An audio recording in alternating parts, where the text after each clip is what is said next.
Good morning. This is segment one of section 3.4.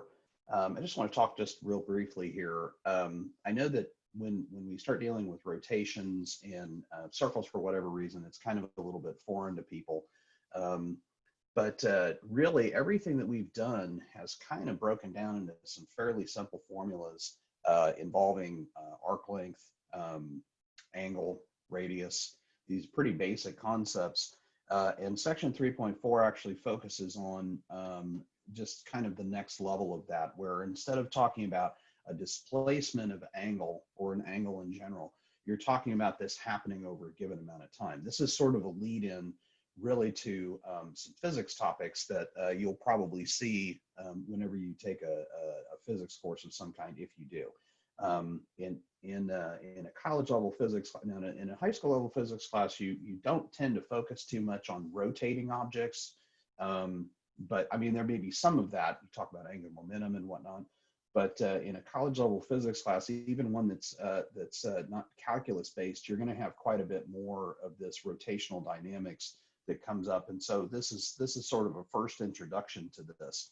So first off, let me go over here to my document camera, and I want to define a couple things, some letters that are used in the textbook that are pretty well. We've already seen some of them, but I want to define another one, which is this so-called linear velocity. So if we've got and maybe just let me if I draw some pictures first. So section 3.4, page number 1.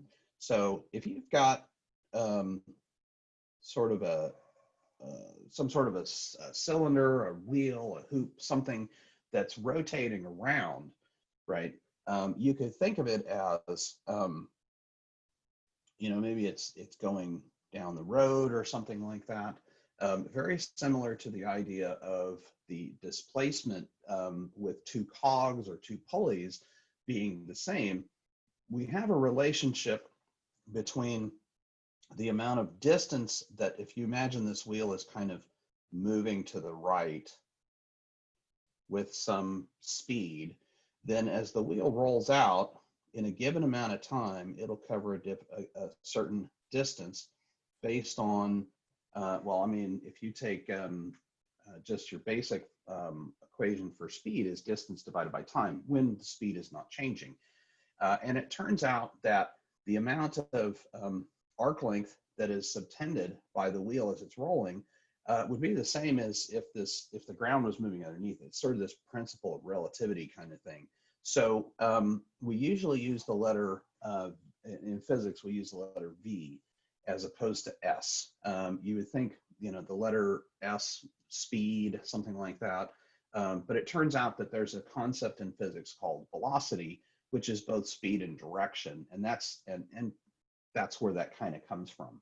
So the relationship between the velocity at which this wheel is moving and the distance covered on the ground in a given amount of time is exactly the same number. Alternatively, you could think of this as maybe just some sort of a merry-go-round or something that's rotating freely. And if you were to ask yourself, well, how fast is a point out here moving as this thing is rotating around? That's sort of the same idea. And if it is rotating in that direction, then this thing will have a velocity that's kind of in that direction. So these are two different sorts of situations where you've got circles or round things spinning, rotating, whatever. And it turns out that the formulas are exactly the same. Some of this is some things that will be discussed in a physics class, so I don't really want to,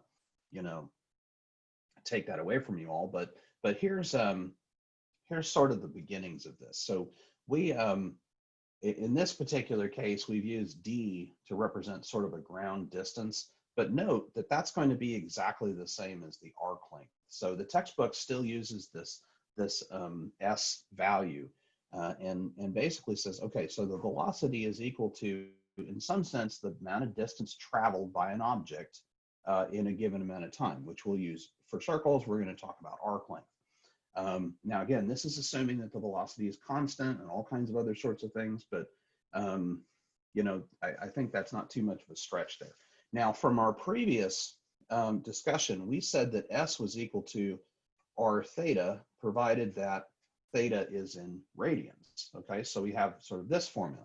And what we're going to define is another variable, which is called the angular speed, which is a lowercase omega. And that looks like a W, but it's actually a Greek letter.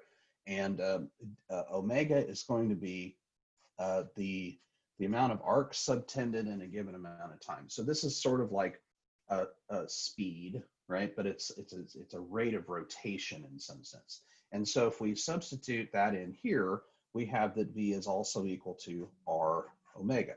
Now, this should not seem like very complicated stuff, but every one of these expressions, they're all equal to each other, but these get sort of, depending on a specific problem or a specific situation, you might know any one of these and be asked to find the other ones. So this is, for whatever reason, I mean, we don't have a whole lot of complicated formulas in this chapter, but there are some, and this just happens to be one of them. So what I'm going to try to do is I'm going to try to use, because there is nothing complicated about this. What I'm going to do now is I'm going to try to work with some units, and because there's a lot of units business that comes into this, and maybe do some example problems so that we can see this in action.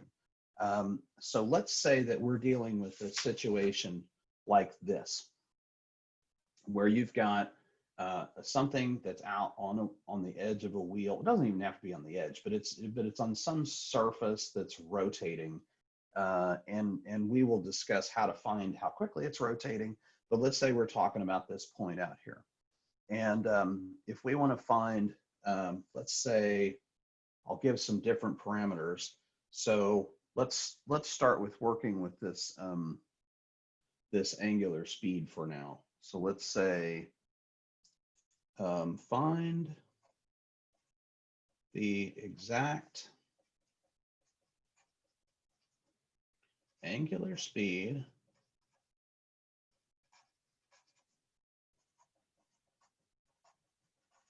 given that the displacement in arc is 270 degrees, and the time it takes for this to happen is 12 minutes. And usually these problems specify a unit that we want. So let's say radians per second, okay? Because that's the right kind of unit for omega. Some sort of angular displacement in a given amount of time. And this one is basically telling us we need to do some conversions. So let's, and then I'll do maybe a couple more of these just to kind of iron that out. So, so first off, we have a conversion from degrees to radians, and remember that 270 degrees is 3 pi over 2 radians. So omega is equal to theta over t, which is equal to, and I'll just go ahead and do the conversion, 270 degrees times pi over 180. And of course, that's going to be in radians. And then on the bottom side, we've got 12 minutes, and then I need to make a conversion from minutes to seconds. So the unit I'm trying to get into divided by the unit I'm trying to get out of. And this will give us our answer. So what I'll do, and since it does say exact, I'll just go ahead and do the arithmetic here. So we've got 3 pi over 2, and 12 times 60 is 720. So 720 seconds. So I've got radians over seconds. And if I drop this down here, I end up with 3 pi over 1440 radians per second.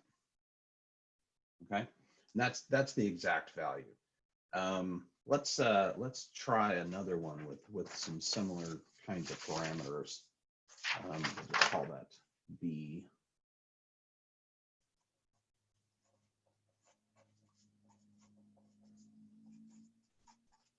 So B, let's take, let's say theta equal 690 degrees and T equal to, let's say 1 hour. This could be something that moves really, really slow. So same sort of thing here.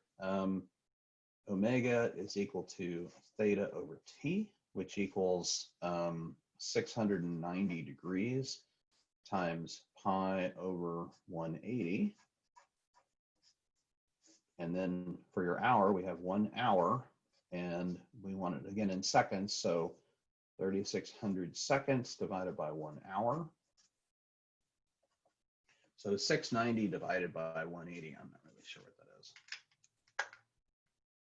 690, I doubt it's a whole number.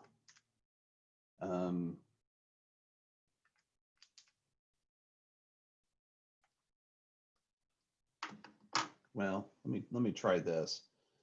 These are both divisible by 30. So 690 degrees divided by 180. Let's kind of do it that way, times pi all over 3,600. Notice that this is 13 over 6. No, 23 over 6. Sorry. So 23 over 6 times pi divided by 3,600 seconds. And then when we bring the 6 down, we end up with 23 pi over 21,600, and this will be radians per second. So not too bad. Let's switch it up a little bit and focus on the aspect of maybe how to get a different unit. Like if we had one, we got the other. So let's do a separate set of examples where, let's suppose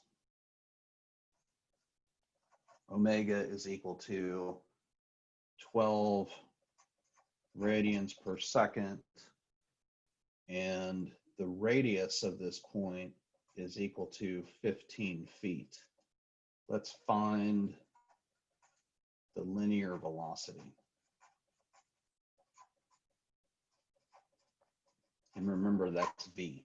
Now the textbook, I'm pretty sure the textbook uses a capital letter V, which in physics, capital letter V is almost exclusively reserved for volume. I don't really care which one you use. I think it makes more sense to use a lowercase v, but you know, I guess maybe it's personal preference.